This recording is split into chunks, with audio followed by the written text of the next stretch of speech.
Welcome back to another edition of the podcast for our Game Week 21 National League predictions. Of course, it's a Wednesday night for one thing. Another thing, it's 9 p.m. Of course, we usually stream live from 7 p.m. on a Thursday, but due to other things going on that we're going to discuss shortly, we've had to start streaming a day early and a couple of hours later as well. So I do apologise for that, guys. Obviously, most people are used to watching us on a Thursday. Some of you, of course, it's quite late, so I do appreciate those who tune in. And the majority of you will probably be watching it afterwards. I'd expect numbers to be quite low tonight. But Paul, firstly, how are you doing then? Yeah, I'm good, mate. Yeah, very well. Good to be here. We all know why we're doing it on a Wednesday, Luke, don't we?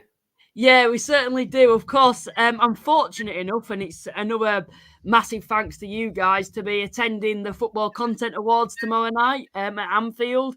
So thank you for all the nominations. We've made it to the finals. Fingers crossed that we can, of course, come back with some silverware. But to be honest, I'm overwhelmed with actually getting the opportunity to go to an event like that. And to be honest, Paul, I couldn't have done it without yourself. Like I've said, a lot of people, when you went away on gallivanting on your holidays, a lot of people in like group chats and stuff were like saying, "Oh, I'm going to tune back in this week as Paul's back." So yeah, I couldn't have done it without you. No. So, listen, I love doing it. I appreciate everyone who listens, as you do. It's great. It's great to talk National League every week. Um, you know, we've all got opinions, haven't we? And we all sort of see things differently. And I think that's what's great about it. And for you to be able to put this platform on for us to chat it through, Luke, and have avid listeners and fans, I guess, is a great thing. Yeah, now we've already got just over 30 people watching at the moment. And we're only 2 minutes in, which is very good for Wednesday night. Let's put it this way. So if the numbers keep rising, then maybe we'll be getting similar numbers to what we usually get, and that'd be class, to be fair.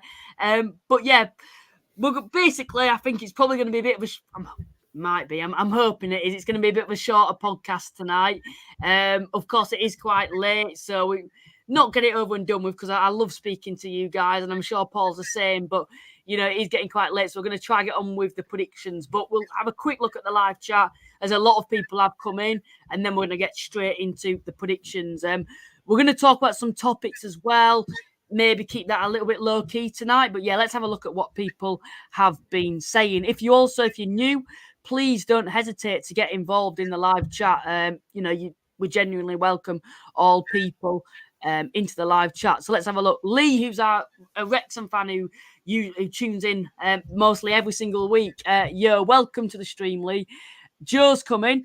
In answer to the question in the title, I want to say yes, but I've supported Chesterfield for long enough and watched enough National League to know this season is far from over. Yeah, he's referring to the title, saying, is this a one-horse race? Are Chesterfield the only side in the title race at the moment? And that could be quite a big topic. Paul, Mr. Luke's coming. Hello, gents. Had a smashing 18th birthday. Oh, good to hear, Mr. Luke. I appreciate a tweet you sent me on my birthday. Even better birthday since we won 6-0 again. Might as well say we are just too good at football. Yeah, I mean, Gateshead were in need of that, weren't they? Having lost Williamson, Luke, and sort of indifferent results, and it appears lack of goals has been sort of stopped versus what is at the moment quite a poor Dorking run, isn't it? Yeah, well, like I've said, for me, when I look at Gateshead, I don't think they've got too many concerns under Elliott. Like, I genuinely think it's just the same style. He's just adapting what Williamson left in place. I said this on a podcast I did early on in the week, and I said that basically, why Williamson wouldn't just jump ship. He would have had things in place. And for me, you look at the side, they're still keeping the majority of the ball. They're playing the exact same type of way. Yes, naturally, it's going to take time to adjust, as we saw with the first couple of results. But for me, I don't think Gateshead will have any concerns, and it's a brilliant opportunity for Elliott to get stuck into management for the first time. And I think he's been left in quite a healthy position for him to step up at Gateshead. Like I said, and I keep repeating this, the only concern I've got maybe might be that in January transfer window, MK play a very similar style. Will Williamson be going back to Gateshead to take plays? Is that something that you'd expect, or do you think Williamson would try and leave Gateshead alone? It's a difficult one, Luke, isn't it? Because it's as well as Gateshead are doing, it's it's still a step up into the Football League in January, which is always notoriously a harder transfer window to take players in. I would suggest maybe, if anything, he'd probably be looking at the end of the year where he might know if players are out of contract, see how they're getting on, get a pre-season under their belt in the EFL. There may well be a clause in the contract that he's not allowed to go and gain players from Gateshead until a certain time. Yeah. I mean, realistically, who are they going to go for? Dinanga, is it? I don't know. I mean, I'm not as familiar with some of the Gateshead players as maybe I should be, but ultimately, are there players in that squad as a team? Are they better as a team rather than individually as well? So that's another thing that Mike Williamson has got to weigh up. Taking a player out of a very good Gateshead team, is he going to be as effective in an MK Dons team? So I would be very surprised if he's not looking at National League for some recruitment, because that's the league he knows. But it's still quite a big ask to step up. So we'll have to wait and see.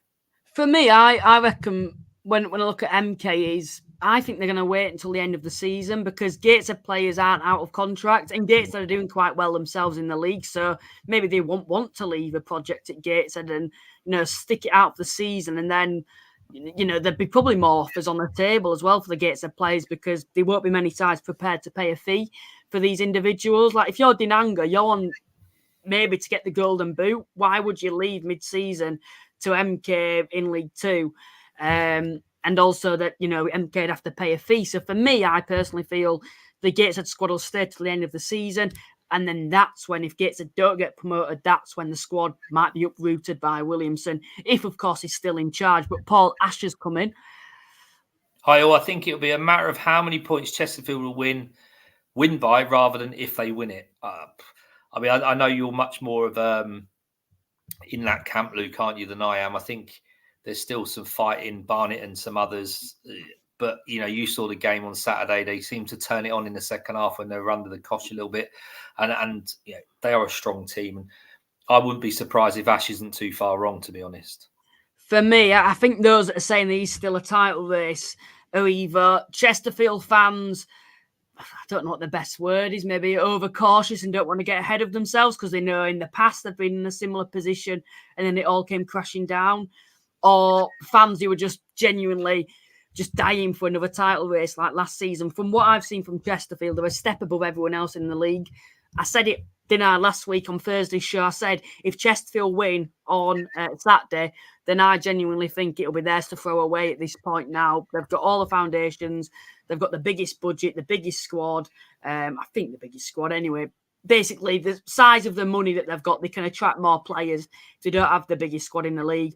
And, from what I saw of that game, to be honest, I thought Barnet were a decent side. In that first half, it was fairly even and Barnet probably had the better chances. But that second half, Chesterfield just turned it up a couple of gears, and I still don't think they've hit peak yet. They turned it up a couple of gears and they made Barnet look like they were a relegation side in this league, and Chesterfield were a side from League One. It was just a non-contest, to be honest. The two consolation goals for Barnet were literally consolation goals, and for me, I just genuinely think Chesterfield are just way too good, and it's a bit sad from ourselves because we're not involved in a title race. We're not going to be this season with our respectable clubs, but I think it's also sad for the entire league, isn't it? That last season we were constantly Notts County Wrexham, where this is just my opinion. I think the title's more or less wrapped up, and I think what the interesting point's going to be is what side's going to go up with Chesterfield, and that's where I think the focus is for this season. Is look, last season it was who's going to win the title. This season it's going to be who was going to get promoted, because it's not an obvious one, is there, at the moment in the playoffs who you could see going up. For me, Barnet, I thought they were a very good side, but I don't think they were like miles ahead of everyone else in the division. And I think it'll get more closer as the season progresses and Chesterfield will pull away. Anyway, Mr. Luke's coming and he said, let's see, it's taking time to come up. I don't know. Good luck. Yeah, There we are. There we are. Good luck at the Football Content Awards tomorrow, Luke. Cheers, Mr. Luke, and thank you very much. You're one of these, and I mean it in the birthday tweet I did. You're one of the people that's been here from the start. I remember when I first started streaming and putting the podcast in place, and I'd be getting like 5, 6, 7 people watching, and you were one of those people that were constantly talking. Of course, at first you were kind of talking to yourself and just to us, but now, of course, we've got a brilliant audience. With on a Wednesday night when it wasn't really expected. I only announced it a couple of hours ago. We've nearly got 50 people watching. It's pretty impressive, I think, to say how far we've come. And of course, tomorrow shows that. So yeah, if I do win tomorrow, if I do get in the top 3, Luke, I'll definitely be dedicating a percentage of it to you, because you've been here since the start. And of course, to you, Paul, as well. And then David's coming, Paul. It's Luke and Paul from that part-time amateur club. Hello, David. Yeah. Rochdale fans had a little bit of a meltdown on Saturday after Wealdstone getting a 95th minute winner at the Vale. Unfortunately, I wasn't there. Work dictated. Got called into work late, so I didn't get to see the last-minute limbs moment. But Rochdale fans in certain quarters, because we've sort of said on this pod, haven't we, Luke, that they've sort of come into the league and they've sort of got on with their job, and they've not really said too much on social media. But I think Wealdstone beating Rochdale at the Vale had a few of them sort of having a bit of a meltdown, calling us a part-time amateur club, that we got plumbers work for us, and some of their players should go to old people's homes, and they certainly didn't take it well. Yeah, you can kind of see going somewhere like Wealdstone at the moment when you've been in the Football League for so long. Of course, that'll be changing soon with a new stadium. It's something I'm looking forward to seeing. I'm sure you will be yourself. But David, should I speak about it? Of course, Maidenhead versus Halifax. Yeah, let's not talk about it until we have to talk about Maidenhead later on in the show. But no, credit to you guys, to be fair. It's always a difficult place for us to go. It's a bit of a bogey team, and a bogey team for a lot of teams, especially ones who are doing well this season. But yeah, fair play to you guys. It's results like that that's going to keep you in this division. Other sides down there probably would have lost that game. I heard, and from the highlights, that we probably dominated the match. Don't know if you'd agree with that. We probably, in that second half, were putting all the pressure on yourselves, and you managed to hold out. Mate, you'll have more of a better view than me on that, but that's what I've heard from fellow Halifax fans, and that they're the results that's going to keep you up in this division. And then Mikey's coming. Paul, I'm in the Bath listing, but I've got a drippy tap. You wouldn't know a plumber in the Stones team. Could you take a look? Yeah, we had that as well. It's too much information, that, isn't it? Yeah. Rochdale fans are claiming that we have plumbers and teachers in our team, and it's unfortunately, I don't know a plumber. I think one's a student, one works for Nike. I can't remember what else. I think Alex Dyer is a property developer, but most of them are actually footballers. So we've got no plumbers amongst the ranks at the Vale. Mikey's just a very dirty-minded Geordie, isn't he? We'll move on then to Gary, who's come in and said, up the Spire-ites. Yeah, Gary, very good win for yourselves. Thank you. I know a lot of people are coming in and saying thank you. Very best of luck tomorrow for the Content Awards. Ash, we've had in. We've had James who's coming. Cheers, James. David's coming. Lee's coming. John's also coming and said... for me, go on, Paul. Oh, sorry. Yeah, for me this time doesn't clash with the other podcasts that I watch. This suits me fine. So yeah, that might be a thing. Maybe in the future we'll have to think about rescheduling, because to be fair, I always expect numbers to be low on nights like tonight, and I know we've done it on a Friday night before, and that got a lot of numbers. We'll have to see in the future if maybe I don't know, do it a bit late. We'll talk about that off air anyway. And then we've also had. Chesterfield to piss the league. Wouldn't surprise me, to be honest. And then Paul's coming. All the best, Luke, from Chesterfield. Cheers, Paul. Thank you very much. We are sailing. We've had who's coming. That's part of Chesterfield's anthem. And then George is coming.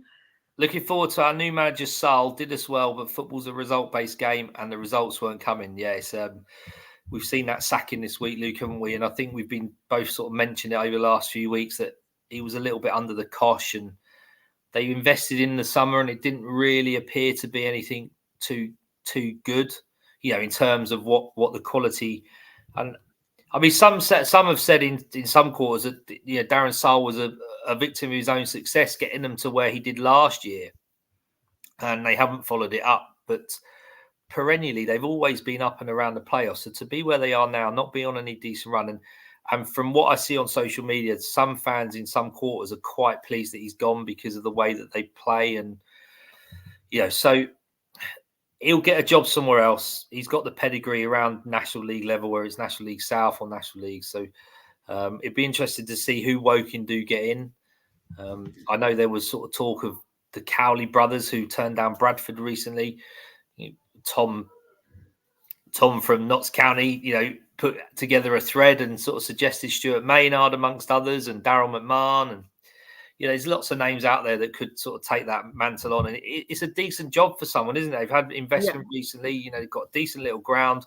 I don't think the squad's that bad. I don't think they've improved too much from last year, but the squad's still decent. So it's a nice job for someone, good project, as they say, and if they can then push them up the table, then they could be back in the playoffs, depending who they get in.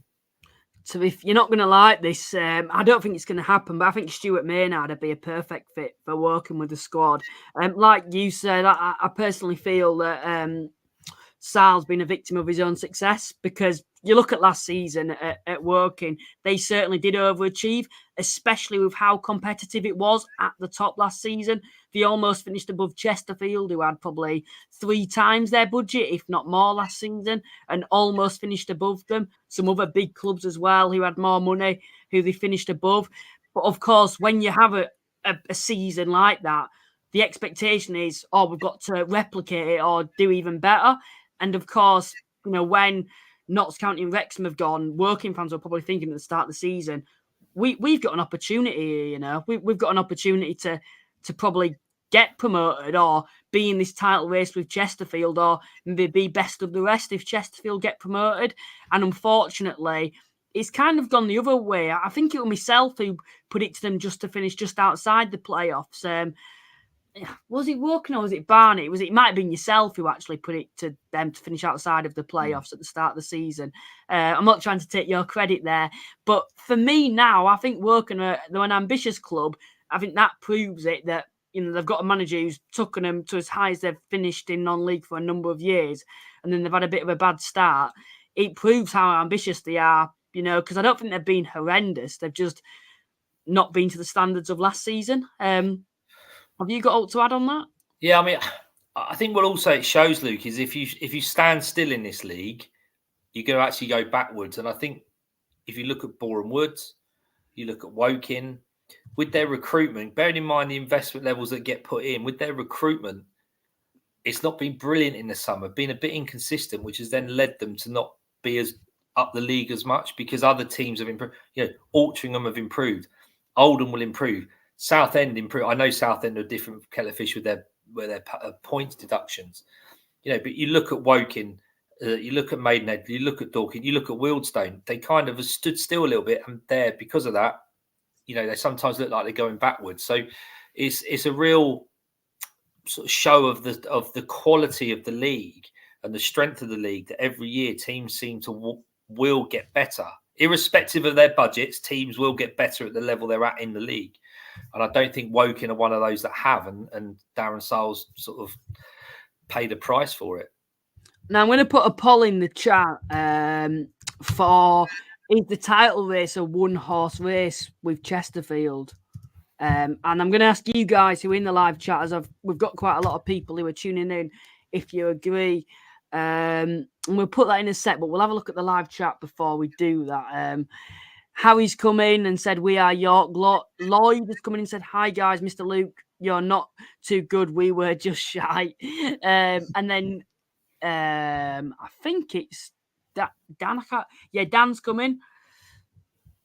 And he says, ready for Saturday, Southend away. I'm just trying to work out who that is. It's Chesterfield. Who that is. That's Chesterfield, yeah. What's your thoughts on that situation? Because Southend, we talked about the game should have been called off because Southend are down to the bare bones, especially with injuries, but also players have gone on international duty now. I think they've only got 13 players available. It might even be 12. What's your thoughts on that situation? Because I think there's a side to both arguments. And from a fan's perspective, if you Chesterfield, people have booked accommodation to get down there in advance. It's a long way off as well. Train tickets, of course, in advance, hotels. But then if you look at Southend, you're like, we've literally got down to our bare bones. It's not fair. We've paid off all our debt. What's your thoughts? I mean, I don't know. On first impression, Luke, it's one of those that they knew the rules. They knew what the embargo was. There was no suggestion. If they can field a team, they've got to field a team. And if they've got 11 or 12, then they've got 11 or 12. I'm just playing devil's advocate because I think from player safety, from the quality of the match, for the perspective of fans going, could it have been called off to allow Southend to have a stronger squad at another time in the season? Are you overplaying the 10, 11, 12 players that you have to play every week? And, is there an opportunity to rest them and think about their health and safety? But at the same time, if they can field a team, they've got to field a team. We all know what the rules were. And it appears that the buyout or the change of ownership isn't quite going as smoothly or as quickly as they would have liked. And I think if maybe that had, and I could be corrected here, if that has, then the embargo might have been lifted and they could have brought some players in. So I've got every sympathy for Southend because of what Ron Martin did. But at the same time, rules are rules, whether we agree with them or not. Whether fans say that they're a bit draconian, they're a bit over the top.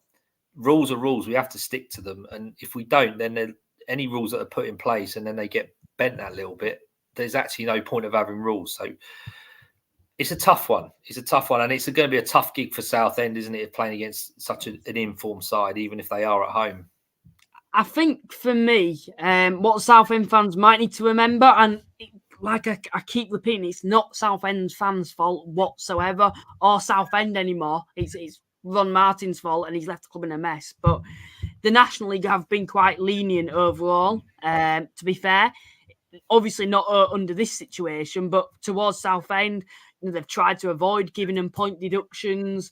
They gave them that extra bit of time. They haven't, expelled them. They let them participate in the league this season. Yes, overall, maybe you're saying, yeah, they should have anyway. But for me, I think you've got to look at maybe from that perspective. Lloyd's also come in there, Paul, and said, Dorking getting relegated. I don't know if you've seen much of them this season. We both know how they play. We've both seen them last season. I saw them when they came to Halifax, thought they were very good. But I've also seen them when they've been absolutely destroyed. What do you think of Dorking? For me, I think they're going to be fine because they've got Mark White in charge. Yeah, when it comes to the likes of Dorking, Wealdstone, Maidenhead, and the bottom four, you've got to try and work out, is there 4 teams worse than them? And I think in reality, there's probably 4 worse teams by the end of the season than Dorking. How far up? I had Dorking fairly up the table. I thought they might be a bit of a dark horse in relation to getting in and around the playoffs or in the top half. But I think the confidence Dorking have got to take is Mark White's always managed to find a way of arresting a slump, getting play. Like last season, they were maybe a little bit too open. He brought Tony Craig in, the centre half that's very, very experienced and went a bit more pragmatic. It appears they're going that way again. It looks like they're just a little bit too easy to let goals in. It really depends how quickly they can arrest that slump. And, I think Mark White, they've been in the league, is this their second year, Luke? So you got it's, that second season syndrome maybe where everyone finds them out and they've got to find their level. But I think they'll be all right. The interesting thing about it though, Luke, is when you look at the relegation zone at the moment, all 4 teams that got promoted are in the bottom 4. It's a bit rare, isn't it? There's usually a side that just shocks the division, isn't there? And that could be a topic for discussion where that continues. But that's an interesting point where you look at investment, you look at quality, you look at depth, and those 4 are obviously found wanting that little bit at the moment. We've talked a little bit about every team. Kidderminster can't score goals. Oxford City have had to invest in their sort of infrastructure rather than their squad and are doing okay. Sacked their manager because they had an indifferent start, but sort of have improved. And who was the last one that came up? It's gone out of my head. Oxford. Ebbsfleet.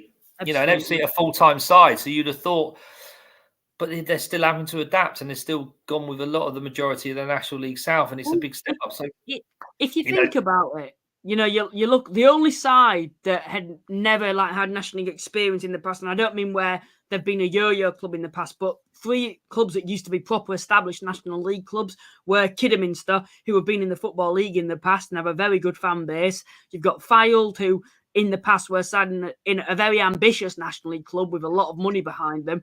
So a lot of people expected them to come up and, be a bit of a shock, and maybe not even a shock. Maybe it was an expectation that they'd be just outside the playoffs. And then Ebbsfleet, just stormed the National League South last season. And that just shows you how much of a gap there is between the National League South and, of course, the National League. Because, when I went down there with Halifax for the FA Cup, I thought they were a side that had come up. And from what I saw in the playoffs as well that were televised, I personally thought they were a side that were going to come up and just shock the whole division, to be honest. And they did at the start, but now they're starting to struggle. And you'd probably think that at least 2 of those sides, and that's at least 2 of those sides, are guaranteed to go down. For me, that'll be Oxford at the moment. And I'm not going to say because I think our predictions are going to come out very soon, aren't they, Paul? But I think Oxford are the side that I think are certainly going to struggle this season. Lewis has come in, Paul, and said, table looking a concern for Kiddie, but try not to get too worried. Played 4 of the top 8 in the last 4 games. Was getting some from before that. Fixtures looking more favourable until the new year. I mean, I think you're right, Lewis. You've got to look at who you've played, who you've got left to play. Just picking up results. You've just got to pick up these points here and there. Oxford City did it on the weekend. Yeah, and I'd predicted they would win. I just thought I had a gut feel that they would win. And these teams have just got to keep chipping away and not lose any traction on the rest of the bottom 4. They've got to stay in contact, and at the moment all 4 are. There's none of them have actually sort of dropped away. So I think that will give them all heart. We're going into a really busy period around Christmas, aren't we? Sort of Tuesday, Saturdays, Boxing Day, New Year's Day. Yeah, so an interesting time of the season when you're down there and trying to sort of scrap around for a few points. Joe's come in and said Halifax are a decent striker away from a playoff push. I think if we had a decent striker, I think we'd be even further up, to be honest, than being in a playoff push. I think that's how crucial it is and how we're just missing that final piece. But Paul, as you're aware, in this division, if someone's got a proven goal scorer, so many sides are just after one, aren't they? Sides who are in and around the playoff, sides who've also got a lot of money as well, who still can't find a proven goal scorer. It's so hard to find, especially at this level, isn't it? Oh, it's the golden nugget. It's where the bulk of your weekly budget probably has to go, isn't it? If you want to do well at a National League level. And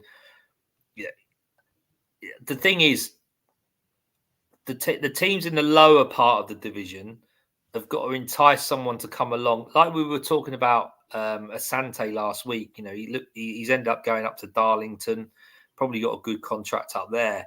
The likes of that type of player needs a platform to perform. So if you look at Wealdstone, have done very well with centre forwards over the last couple of years. Reece Brown, Josh Umrah, Tavon Campbell this year, not quite hit the heights, but that type of player.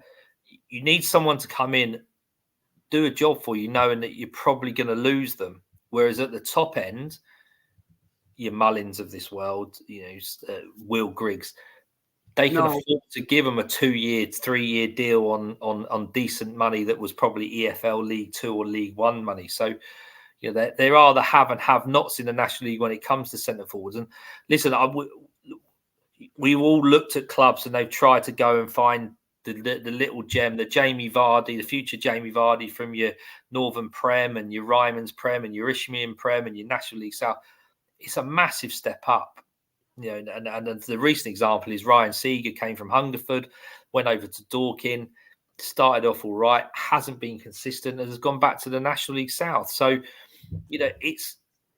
it's a real challenge for these managers to look at where can we find that next Jamie Vardy, that Paul Mullin, whoever it is, to get you that 20 goals a season. And it's the $1 million question. Heed Army podcast have come in and they've said hello. I can't read that, but it basically hello, Bonnie lad. It says Bonnie lad. Welcome to the stream. I'll see you tomorrow. Then at the Content Awards, we're up against each other on the same table as well. So that should be good.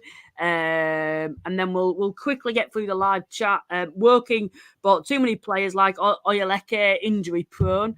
Yeah, maybe a good point there. We've had only takes 1 or 2 losses for us, and Barnet can be straight back up. Yeah, like I said, I know when Chesterfield a couple of seasons ago were top of the league and Halifax were second, and then the Rowe situation happened. Paul Cook came in. They had a massive injury crisis, but for me, I think Chesterfield have probably learned from that. Paul Cook, I shouldn't say that anyway, but Paul Cook's not going to be dismissed from Chesterfield this season. You wouldn't think anyway. And, I think if Chesterfield did have injuries now, I reckon they'd be able to deal with it, where if Barnet have any injuries, like Kabamba gets injured, then they're missing a proven goal scorer. You get what I mean there, don't you? Where, Barnet, they'd probably lose a player. It'd affect them more than it would Chesterfield, and likewise with the rest of the division. The arc, I think what is that? I can't read that. So can you please read it for me, Paul? There is no provision in the National League rules for calling off a game due to international call-ups. Clubs under embargo are entitled to sign players on deals that cover the unavailability of players. So, I mean, Southend are going to do what they can to get players in. I should imagine that they probably haven't even considered the cancellation or sort of the postponement of the game. It's probably more the fans are sort of saying it. But, we'll see how Southend get on, even if they are under embargo, but it's just difficult for them, isn't it, at this moment in time? And I think once the embargo is lifted, we'll see a different Southend, and I think there'll be one that will push on to the playoffs. Yeah, I generally do. I'm going to make a video on Southend shortly as well, probably next week, about a point that I think could be a realistic aim for them. Fylde will be. Tom's coming and said Fylde will be fine with plenty of experience. Kiddie look destined for the drop. Ebbsfleet underachieving, and Oxford City simply don't have National League material besides 2, maybe 3 players. Yeah, Parker's obviously one of those players too. And then we've had finally, before we get on with the predictions, good player Akawaski, Asante, that is who's meaning. Shamey never fully recovered and couldn't get back on in our squad. Yeah, I'll be disappointed seeing him go to Darlington. I would have thought a National League side would have looked at him. We've been speaking now, haven't we, about proven goal scorers and sides are dying for one. And he's definitely one that has the capabilities to be prolific for a side in this division if you could keep him fit. But clearly, a lot of National League sides don't want to gamble. Maybe it is his wage. I'm not sure on that. No, I mean, that's got to be a driving factor when you're looking at National League or National League North-South. And listen, there could be other factors. It's where does he live? What's his family situation and financially what does he need? But it does smack you that he probably has gone there. He's going to be guaranteed game time. He's come from the top of the Chesterfield. He's come from a top squad. Like we said last week, he needs games. He needs to be on that pitch to sort of start banging the goals in to get himself back to maybe to the National League or drive Darlington to that point of getting them promoted. But I think they lost 6-0, didn't they, at the weekend? So he's got something to sort of do and help their cause with. So yeah, it's good to see still in National. It's good to see that he's playing, and I wouldn't be surprised if he's not back in amongst the ranks in our National League at some point. Anyway, let's get on with the predictions then. Surprisingly, we are 35 minutes in and we haven't got on with the predictions yet, but I would say credit to you guys because obviously you've all come in with your points tonight. But anyway, let's have a look at the prediction league. And of course, the gap has got bigger, Paul, just as you were starting to close it. 6 points for me, 4 points for yourself. disappointing week for both of us.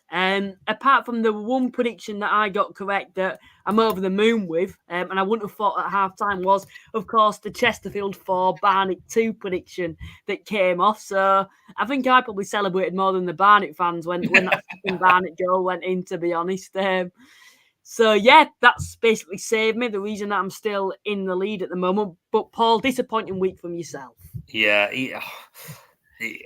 We've had a couple of good weeks, but generally it's an unpredictable league, isn't it?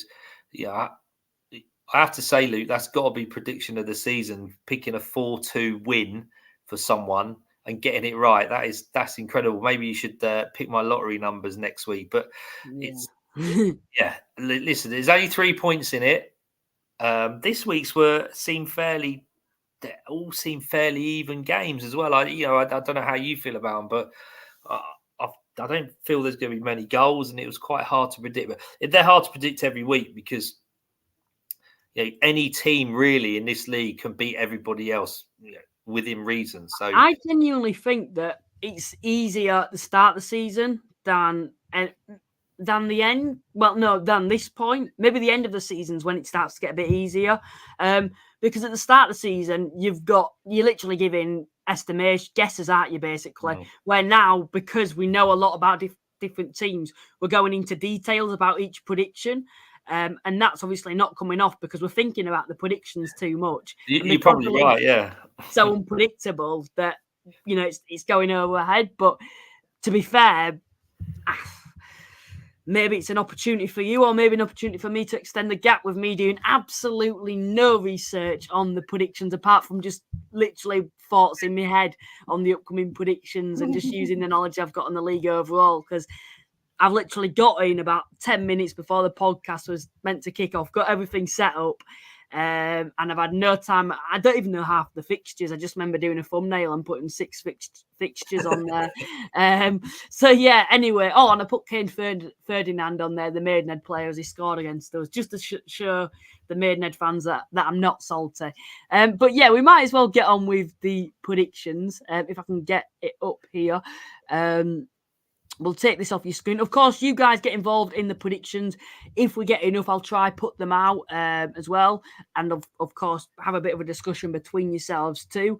And we'll read some of the comments. If I can just get this off the screen now.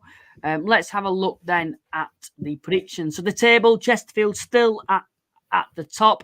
Part of me kind of wanted Barnet to get something out of the game because it would have made it a bit more interesting because Barnet would have gone ahead of them, where now there's a 5-point gap that could be extended to 8 if Chesterfield win the game in hand. Solihull back to 3rd after a few difficult weeks. Bromley have dropped to 4th. Altrincham and Aldershot aside that are firing up the table at the moment. Certainly a dark horse and on a decent FA Cup run themselves. Gateshead back in the playoffs. Halifax have dropped out of the playoffs. Rochdale in 9th, Oldham in 10th. Then you've got a load of mid-table teams, and then the bottom 4 has changed as Maidenhead won their game. So Maidenhead have gone above. Ebbsfleet have dropped into the drop zone, I think, for the first time this season. And I think York also, due to their win against Fylde, have climbed the table too. Anyway, let's have a look at the games. First game we're kicking off with, probably one of the games of the game week, if not the game of the game week. Barnet versus Gateshead. How do you see this one going, Paul? Well, it's certainly, I think people would agree, it may be a bit of a clash of footballing styles. I think Barnet, they do play on the front foot and they try and score goals, obviously win games. But I think in terms of their possession and the way they play, I think Gateshead are more football-based. But I see Barnet are at home. Although Gateshead had a good win, they were playing Dorking. I think Barnet just going to be a bit too strong for Gateshead. Sorry, chaps. I know we sort of predict Gateshead every week and don't seem to be that favourable on them. But I think Barnet will win 2-0 this week. They'll bounce back from their Chesterfield game. I don't think they're going to be. They'll be disappointed, but they can't walk away from that a little bit, too wounded. They've got to just dust themselves down, go again, and just keep picking up points where they can and hope Chesterfield sort of drop away. But I think that will start on Saturday and they'll beat Gateshead 2-0. For me, I think what makes this an interesting game is Gateshead have bounced back after a difficult couple of weeks, but Barnet have also, of course, lost quite heavily away at Chesterfield. And this is going to be testing to Barnet. Was that game an off day where they didn't play well in that second half particularly and were just below par, or were they just genuinely outclassed?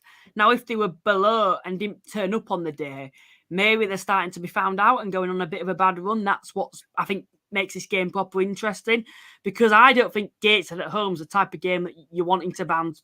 A game for you to bounce back, is it? A Gateshead side that have just won 6-0 at home. And then, you're coming into this game after a heavy defeat to Chesterfield, and the 4-2, I think, did flatter them. I think 4-0 would have been a more, in the second half, would have been more fair. Not fair, but you get what I mean, guys. Yeah. In the first half, probably it were fair that we're going in 0-0. Maybe Barnet edged it, actually. I'm digging myself in a hole here, aren't I? But no, I think for me, I generally think this will be a draw. I think both sides have got prolific goal scorers. Both sides score a lot of goals. Gateshead, clearly have bounced back and will be wanting to add to that. Barnet have just had a heavy defeat. So for me, I'm going to go for a 2-2 draw. Keep your predictions coming in, guys. We'll put them in as we talk about the next fixture. A lot of people are going for 2-2s, 2-1, 3-1. I'll try read them all out. Next game then, Bromley versus Fylde. I need to write my predictions down as well as I'm doing it on the spot. Bromley v Fylde, how do you see this one going, Paul? I think Bromley will be too strong for Fylde again. Home advantage seems to be a real big thing in any level of football, and National League is no different. And Fylde, it's a long way to come. Bromley are on the plastic. They're a strong team. We've discussed Bromley at length at different times in the podcast, and I think they'll win 2-1. Fylde seem to be able to get a goal or two every now and then, but I just see Bromley being too strong, a bit like Barnet against Gateshead. It's just, these. I don't see this being the coupon buster, if you like. So I'm going to go with a Bromley 2-1 win. I'm going to agree with you on that one, because Bromley, they're on form. They're a very good side, but they don't batter sides. Unlike your Barnets, your Gatesheads, when they win by a lot and they score a lot. Where Bromley, it doesn't really matter who they're playing against. They just grind those results out, and it's probably down to the style that they play. Fylde, of course, are Bromley fans in, which is good to see. Fylde, of course, score quite a large amount of goals themselves. But for me, I think Bromley will have too much, and I'm going to go for a 2-1 Bromley win. Let's get on with the next game. Then everyone's coming in with their predictions now. We'll go on to the next game. Keep your predictions going in from Bromley Fylde, and then your Dorking Boreham Wood ones. Dorking versus Boreham Wood. Dorking, 6-0 defeat. They'll be wanting to bounce back. There's questions, of course, about them being a side that could drop into that relegation scrap, being considered as a side that are in that little mini league of sides that could go down this season. Of course, they've spent a bit of money recently with the players they brought in. Charlie Carter's come in. They signed a lad from 2 leagues above as well. I noticed they've let Ryan Seeger go, which suggests maybe they'll be bringing in the striker themselves as well, another striker. The aim clearly is for Dorking to tighten up defensively, and it has been for a number of seasons now. Boreham Wood, a side that has certainly had a poor season, have been below par. For me, for this game, I think Dorking will be wanting to bounce back. And what we often see with Dorking is they'll win a game, they'll lose a game, they'll draw a game, and then they'll just bounce back. They can never gain momentum, but they never really ever go on a bad run. They manage to pick up a result, maybe when you least expect it. And for me, versus Boreham Wood, a very industrial side of football, I'm going to go for a 2-0 Dorking win. How do you see this one going, Paul? Well, I've gone for the reverse. I've gone for a 2-0 Boreham Wood win. They got a morale boosting draw, I guess, is something they can look at against Bromley at the weekend. As we know, Dorking got drubbed 6-0 at Gateshead. Yeah, I just think, I can't see Dorking getting out of it just yet. Yeah, I could be wrong, but I think they're just going to struggle. Like I said, I think there's 4 worse teams than Dorking, because I think they'll pick up points here and there where it will keep them above the bottom 4. But I think they're going to lose more games they win at the moment, and Boreham Wood, for me, are just improving slightly. They're certainly very disjointed this season. There seems to be something amiss down there at Meadow Park, but I think they will win, and they will buck that home advantage trend and win 2-0. A lot of people seem to be backing Dorking. We've had just one or two come in there saying Boreham Wood are going to win.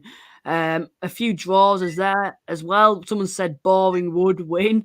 We'll move on to the next game then now. Eastleigh versus Altrincham. A fairly interesting game. Of course, Altrincham defeated Southend at home, which is a very good win for them.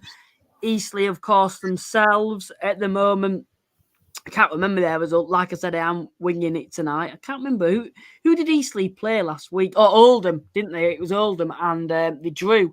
So maybe quite a good point for Eastleigh as well there. How do you see this one going, Paul? Well, league-wise, they're fairly even, aren't they? But if you look at their recent results, Altrincham are certainly much more favourable in terms of form than Eastleigh are. They had a bit of a bounce, didn't they, when Richard Hill came in after that long, sort of drawn-out process to name them the new manager. I think Altrincham are going to be too strong for Eastleigh, and I've gone with a 3-1 win to Altrincham. They're again one of these little sort of quiet teams that chip away, and another 3 points I feel is incoming for them at the weekend. I'm going for a draw for this game. It's a long way to go for Eastleigh, of course, got a decent result at Oldham. And yeah, like I said, it's a long way to go for Altrincham. And I think, I think I'd take a point if I was in Altringham's position going all the way down to Eastleigh as well. They won't want to lose, of course. Eastleigh are just outside the playoffs, I believe. It's that tight. Maybe now they're not after that draw, but last time I checked, they were. People seem to very mid, as in people are, it's quite torn, isn't it? People are predicting, a lot of people are predicting Eastleigh wins. Yeah. They're quite uneven. They're even, aren't they? Yeah. You can't see too much difference between the two in terms of where they are in the league, the points they've got, and a very difficult one to predict. We'll have a look at Ebbsfleet v Oxford then. A massive game for both clubs, both sides of course, in the relegation zone at the moment. You'd probably say, looking in this game, look, this is a must-win. If we wanted to survive in this division, you look at Ebbsfleet, you must say, look, we're at home to probably, if not the worst side in this division. Maybe that's not fair because they're not actually bottom, but one of the worst away sides in this division. But if you're Oxford, you're saying, look, we're going away to one of the worst sides in this division as well. So it works from both ways, doesn't it? This one, two sides near the bottom, two sides that could both go down at the end of the season, but you'd like to think the side that does win would start to gain a bit of momentum.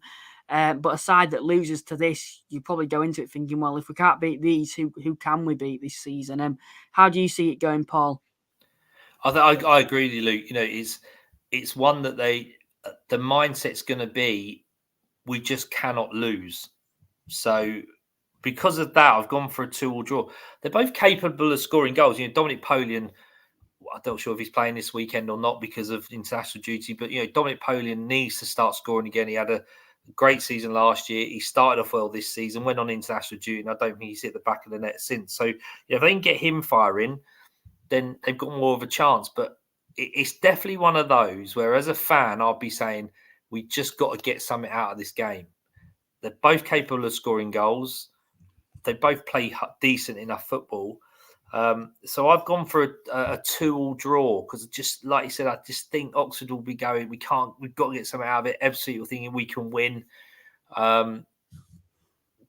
Beating Woking last week for Oxford City's got to be a really good sort of confidence booster. So, like I said, I think they need a bit of a run. One of these teams need a bit of a run to try and get out of that bottom four.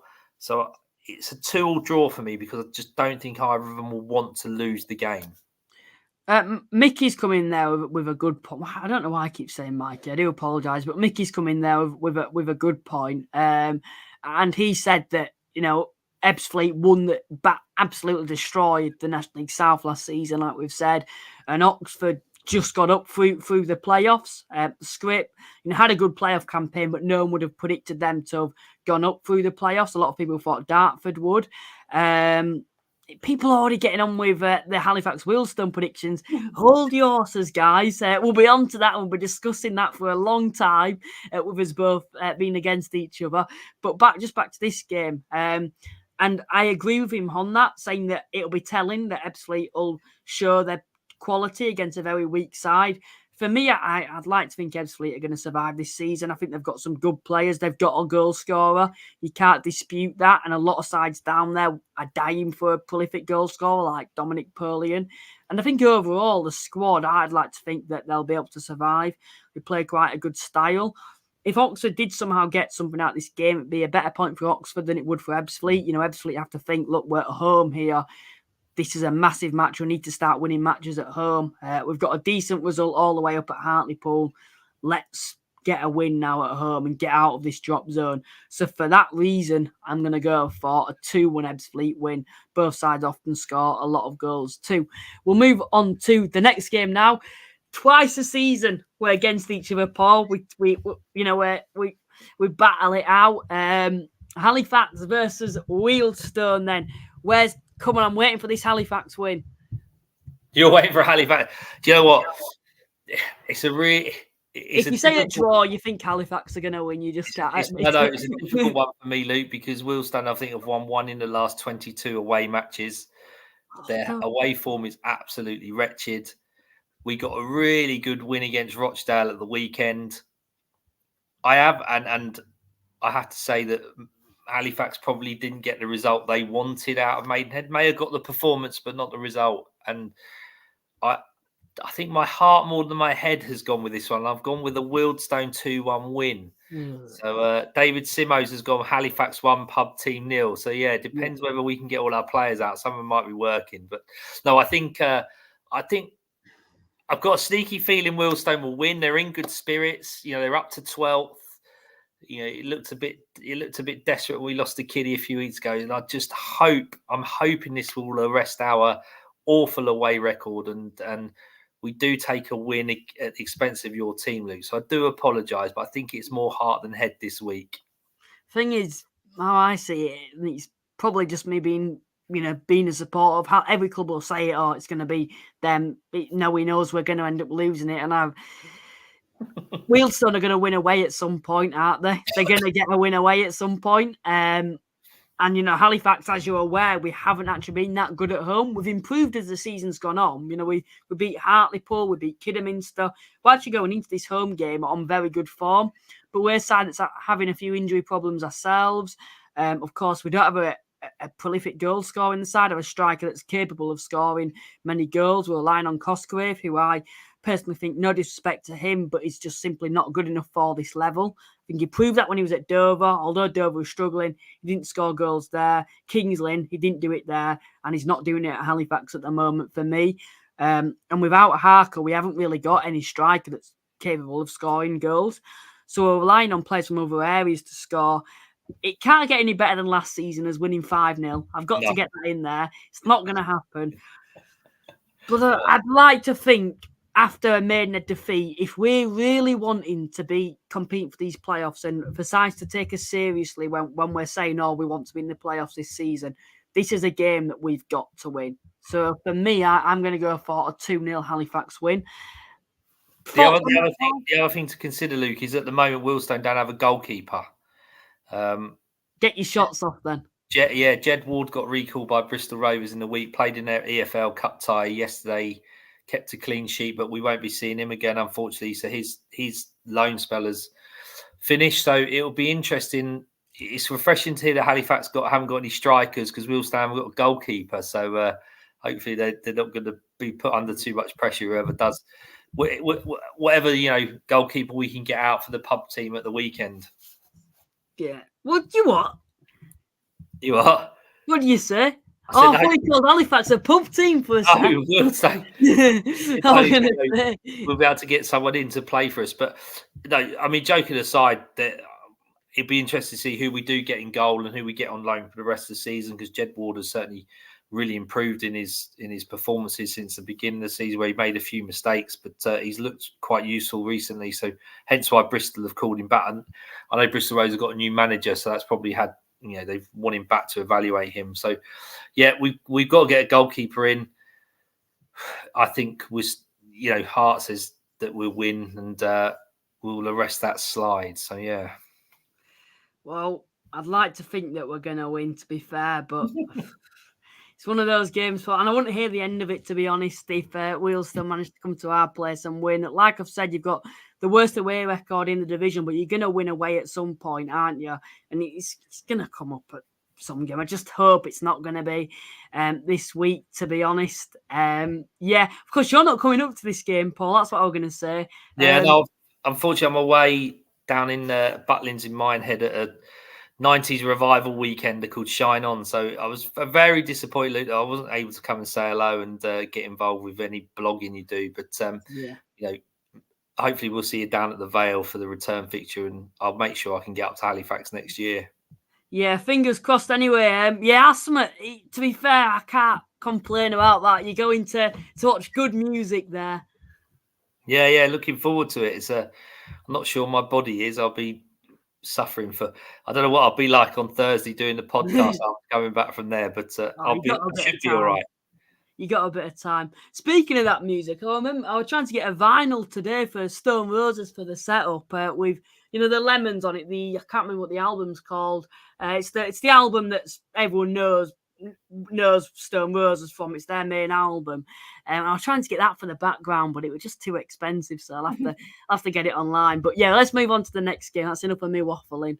Kidderminster versus Dagenham. Of course, Kidderminster struggling but investing well. Tollett's coming to the side now, a player that I rate very highly. I'm going to be honest, I can't remember who they played at the weekend, and I'm going to look down because when I know the result, they lost. Who would that have been to? Of course, Dagenham. Who did they? Is that a win? No, actually, I can't even think. I can't think of who both sides played to me. Like I said, I'm all over the place tonight, guys. All I know is Dagenham struggling, a little inconsistent, starting to see what we saw last season where they were just too inconsistent to be competing for the playoffs. Kidderminster, of course, struggling at the bottom of the league. They must have lost if the bottom. They played Aldershot. Aldershot, yeah.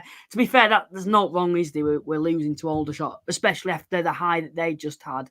But for me, if it's at Dagenham, I think Dagenham will win. Sorry to the Kidderminster fans that are tuning in, but for me, I think Dagenham will just have too much. I want Kidderminster to stay up because it's a good ground when I've been there. They've got a decent fan base, well supported. But for me, they're just struggling. And like I said, they just didn't invest enough in the summer for me. I don't know what the financial problems are like there. They're investing now, but I wouldn't say it's too late. But are they investing enough to survive this season? That's something that's going to be telling. It's actually at Kidderminster, so I'm going to change that to a 1-1 draw. How do you see this one going, Paul? Yeah, I've gone on 1-1.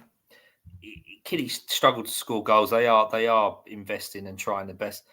Dagenham are just still too inconsistent, aren't they? And you could see a Dagenham win, but I think Kidderminster being at home would just have enough about them to get a draw. And yeah, I think when you think Ebbsfleet are playing Oxford, their Kiddie are going to, York, Fylde are going to be looking at that result and try and get as much as they can out of their game, knowing that actually someone's going to drop points. So it'd be an incentive for them as well, especially being at home. But I think Dagenham have got that bit more quality, especially up top, and it's going to be a 1-1 draw. I'm tired when Mr. Luke's taking the mick out my accent. Apparently I'm saying Dagenham. Apparently that's how I say it. Dagenham. Yeah, I apologise. Next game then. Rochdale versus Aldershot. Good game, is to be fair. Rochdale score a lot of goals, of course, lost at Wealdstone. Aldershot themselves on terrific form at the moment. How do you see this one going, Paul? I've gone 1-1 again. I think Rochdale at home, yes, they lost to Wealdstone last week. I don't think they put in a poor performance from what I was, found from speaking to Stones fans. You could easily win the game in the 95th minute, as you could lose it at the moment in any level of football because the amount of minutes that are added on. I think they're going to be disappointed that they were leading twice and didn't see the game out against someone like Wealdstone. And Aldershot are going to be a strong proposition. They're on a massively good run of form. They're going to have loads of confidence. They went away to Swindon in League 2 or League 1 and turned them in 7. So, they're not going to be phased about going to somewhere like Rochdale, who are an ex-EFL team. So I've gone with 1-1 just because obviously Rochdale at home, and they've still got a bit of quality about them. They just need a bit more consistency. For me, I think Aldershot will win. Like you said, they are a good side, but they're just not consistent. And Aldershot at the moment are on the form of their life. They'll be needing a reaction, Rochdale, but I think Aldershot, it's a long way to go, and their fans will be up for this game. I think they'll take a large following. They are well supported when they want to be, Aldershot. So for me, I think I'm going to go for a 2-1 Aldershot win. That's how I'm going to predict that one. Someone's gone 4-4. It's a game that I could see a lot of goals in. Someone's come in and said Stone Rose's prediction. I want to see a draw. I love that. I love that interpretation. And then we've had Aldershot must be benefiting from them mega score in the cup. I can see them challenging for the top 5. Yeah, certainly. They're doing very well at the moment in the league, going about the business. They're starting to get recognition, aren't they, Paul? At the start of the season, we were saying maybe with Cordner League and they're struggling. And even after the first few games and they lost to Oldham, we thought, nah, but they're doing well now. And they're certainly a side with the form at the moment that are on form like Chesterfield are. Oh, yeah, without doubt. And I think you're right in terms of investment. We've always said good teams will invest when they're near the top or they're doing well. And if Aldershot can get a bit of cash in with their FA Cup run come January with the transfer window and they're in the top 5, 6, 7, they're going to be able to entice players to strengthen their squad. I mean, Winterson's got a very, very good balance of a bit of experience with a bit of youth and people, players trying to prove themselves at this level, maybe with his recruitment, but he seems to have had the right blend, whereas the likes of Woking and Boreham Wood maybe haven't. So, I think the acid test for them will be what can they do to strengthen if they need to, and how long can they keep this run up for? Because we all talk about teams having blips. Was theirs at the beginning of the season and now they're going to improve, or have they still got one in them like many teams have? Well, on a high art at the moment, that momentum's carrying them. And Josh Stokes is just on fire. He's a player that I think a lot of clubs will be looking at in January. That'll be testing, see if they keep hold of him. I'd like to think they would. But I know Aldershot's owner, he's very well known to sell on players when he can get a good fee for them. He does, like same with Cordner. He will sell them on. He's not afraid to do that, no matter where Aldershot are in the league. We saw it in Effingham, left halfway through the season a couple of years ago. But I'd like to think with Aldershot's position, no player would want to leave at the moment. But when they do have that defeat, which will happen at some point, how will they bounce back? Next game then, Solihull v Maidenhead. Maidenhead, like we said, doing well against the better teams. But for me, Solihull being at home will have just a bit too much for them.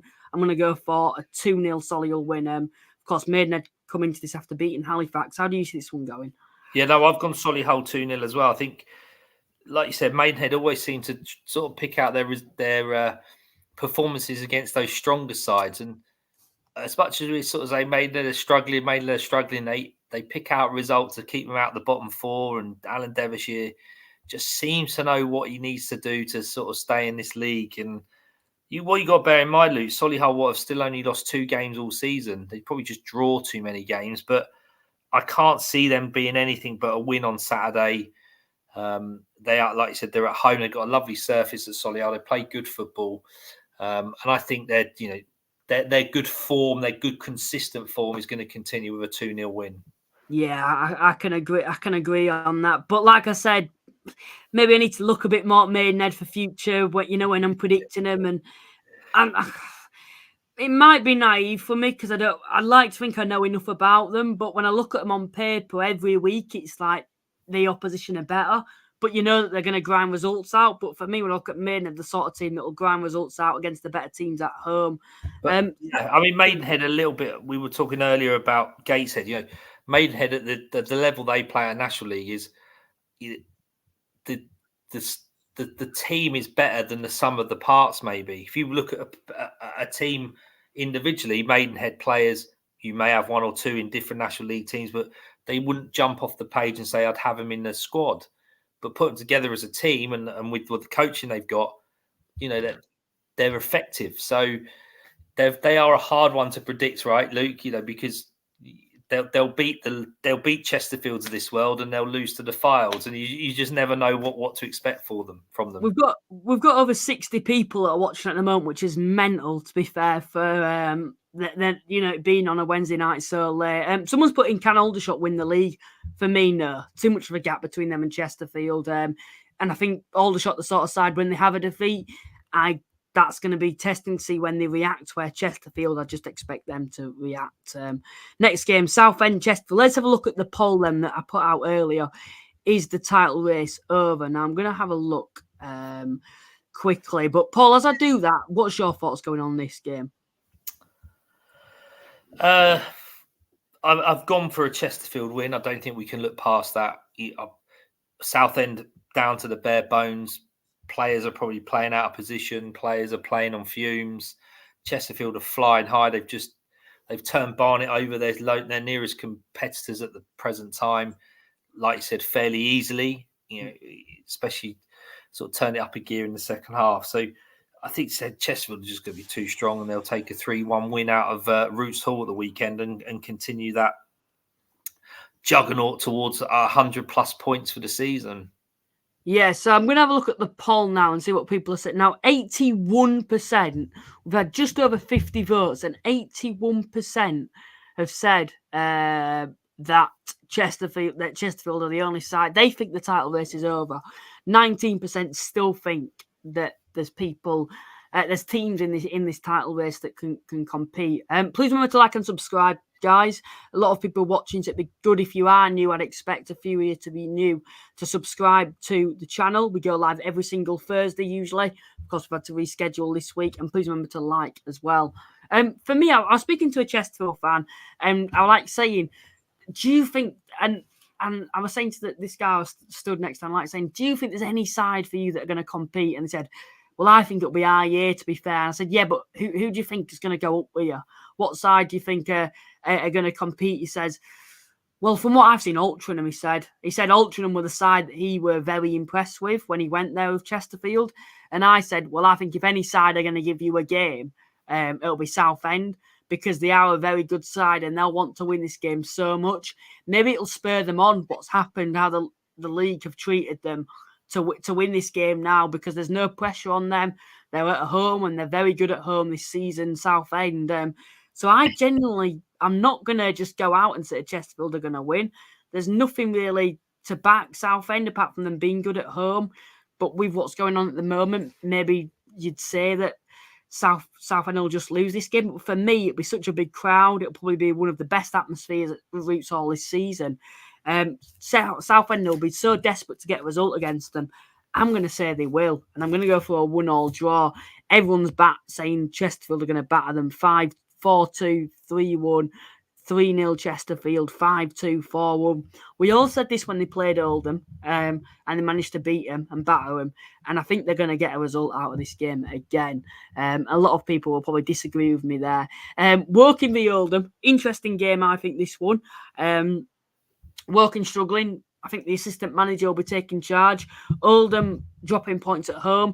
They need to start turning those draws into wins. For this game, though, I'm going to go for another draw, to be fair. Long way to go. I'm going to go for a 1-1 draw. How do you see it going?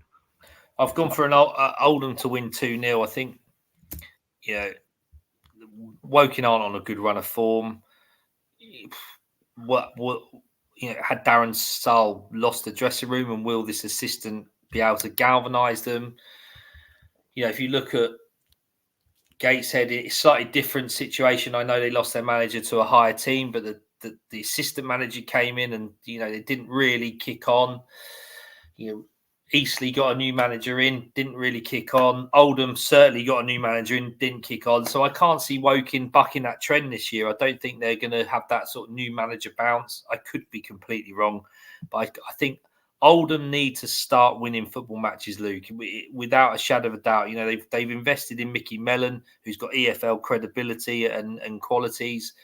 They've got a squad that, without doubt, should be doing better than they are. They've got a fan base that are more expectant than ever. Oldham have got to start winning. I think they'll win on Saturday, and they're lucky they're coming up against Woking at the time they are. When I look at Oldham, and I spoke to a few Oldham fans recently, and I've just been asking them, do you still see yourselves as what's the aim now for this season? And I basically say, I don't think you're going to go up this season. I don't think you're simply good enough. And we say Chesterfield, they're miles ahead. It's not right. We've just not invested well like they have. I disagree. I just think that they're a couple of years behind Chesterfield. Chesterfield win this position a few years ago. And of course, Oldham, it's only the second season in this league. It's a long time to regroup. And with what's happened at Oldham, it's still taking time to find this squad and the mentality to be competing for the title. And I just don't simply think they're good enough. The best they can hope for is to find themselves just inside the playoffs and then hope that they can find a way up through the playoffs. But I simply don't think they're good enough. Playing against a Woking side, not new manager bounce, but a bit of a bounce that Sal's gone. Maybe that's the wrong word because he is quite well thought of. But, it's something new, isn't there, at Woking that's going on. So I'm going to go for a 1-1 draw for this game. Do you see them as a side that are still in the shout for the playoffs, or do you just think no? Who Woking? Oldham. Oh, he's Luke. Are you frozen, Luke? Oh no, I think it might. Is it you or me who's frozen? It froze for you just then. Oh, but do you think Oldham will be competing? I think they will because, like you said, below Chesterfield and Barnet, really, there's teams that are sort of coming and dropping in and out, and Oldham have only got to show some sort of run of games where they can pick up some wins and draws rather than draws and losses. I was going to make the point earlier. Aldershot are on a good run. Are they going to be looking at thinking we just need that momentum into the end of the season and into the new season? A bit like Chesterfield who sat there last year and gone, we need Notts and Wrexham out of this league because we've got a good chance of winning it. And I think you're right. I think they probably will. Don't think it's going to be quite as easy as some may think, but I think they will win the league. Chesterfield goes. So the next up on the taxi rank, if you like, are going to be the likes of Barnet, Aldershot, and within that shout, you're going to have Oldham, possibly Rochdale. I can't comment on those teams that come down because we don't know who it's going to be, but they're going to be looking at Altrincham. They're going to be looking at this season. Not consolidate, but think, what can we do to be in that position that Chesterfield are in this year, what Wrexham and Notts are in last year's? Who's the next up to get that potential promotion? So, yes, they're going to be gunning for that second place through the playoffs. But the likes of Oldham, I think you're right, are a couple of years behind Chesterfield. Rochdale will be in that question. Aldershot could be. So, they've Hello. At the moment. So I think Oldham have just got to keep doing what they're doing in terms of getting better results, fine-tuning their squad, and I think that's what the fans expect.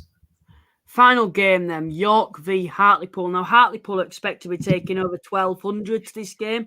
Very good support from themselves, considering how they're playing at the moment. Maybe it'll be their day, maybe it won't. For me, 1-1. Hartlepool are on the best of form. York have, of course, got a result away at Fylde, which they needed, to be fair. Yeah, maybe it's not, how have they done that? Maybe it's not a result that you'd expect York to get. You would have said at the start of the season, with Fylde's position, you'd expect them to go there and win. But they've done that. And at the moment, of course, I think York's initial aim is to survive and get away from that relegation zone. It's not what they want, but it's the only aim that they can have at the moment. And it's the most important, to be honest. You go into this game, though, Hartlepool on a bit of bad form at the moment, got a point against Ebbsfleet, and I can't see them doing any better with the injuries that they're having. So I'm going for a 1-1 draw. How do you see it going, Paul? Yeah, I've gone for exactly the same result. And if we'd sat down at the start of the season, Luke, and looked at this week's fixture, the fixtures on this particular week, you'd have looked at York and Hartlepool as potentially two heavyweights of the league, and being up there. I mean, Hartlepool are on a dreadful run of form, aren't they? And you know my feelings on York, but they've never really started. Never really started. They're still in that almost. I want to say slump. It's a bit of a harsh word, but new owners, heavy investment, a lot of enthusiasm on the terraces and from the boardroom, and it's just not equating to results on the pitch. And Hartlepool have suffered probably the worst with injuries to key players this season out of everyone in the National League, and they haven't seemed to be able to cope with replacing them, or their squad depth is good enough to replace them. So two teams not on a best run of form. Probably a good game because of the size of the clubs and the size of the fan base, but I can't see there being a winner in this. I've gone for a 1-1 draw too. Yeah, it should be a good atmosphere, but I can't see there being a winner. Anyway, that more or less wraps up the predictions and the show. Please remember to like and subscribe. If you are new, please subscribe. Like I said, we go live every single Thursday, live from 7 p.m. when, of course, they are National League games on. We talk about the latest discussions. We predict our games. We've got our own prediction league. We like to think we like to engage with you guys and get your thoughts and take your topics and discuss those, not just between ourselves, but with you guys as well. So please subscribe to the channel. Also like, because it actually gets it out to more people. It gets recommended to more people who are out there looking for a podcast like this, and also suggest it to your mates who will support National League clubs, and to like your local group chats and stuff too. Anyway, that's more or less wraps up the podcast. Paul, thank you very much for joining me. No problem. Good luck tomorrow night. Thank you. Yeah, hopefully tomorrow night we'll come away with some silverware. If we don't, I'd still like to say thank you very much for the support. Like I said, we couldn't have done this without you, Paul, without those who tune in as well.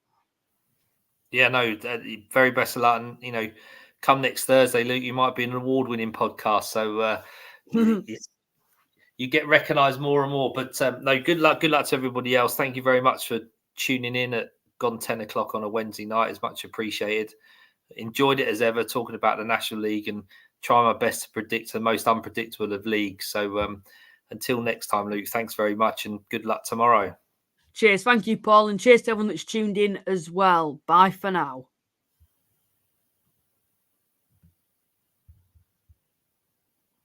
If I can end it, that is.